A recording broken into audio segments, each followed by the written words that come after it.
ଗାଜର ଅଛି କି? ହଁ ଅଛି, ଗାଜର ହାଲୁଆ କରିଦେବି, ଖାଇବୁ? ହଉ ତାହେଲେ କରିଦେ।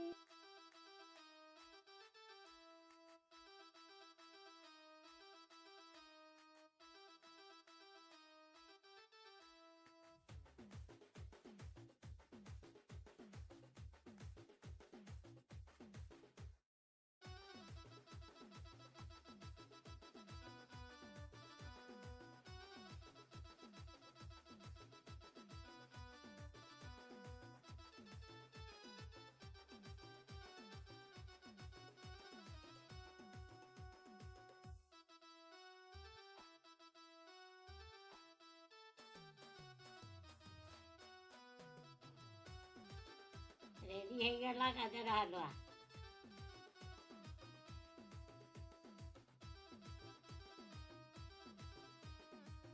ମୁଁ ଖାଇଲି, ମତେ ଭଲ ଲାଗିଲା। ଆପଣମାନେ ଏମିତି କରନ୍ତୁ, ଖାଆନ୍ତୁ।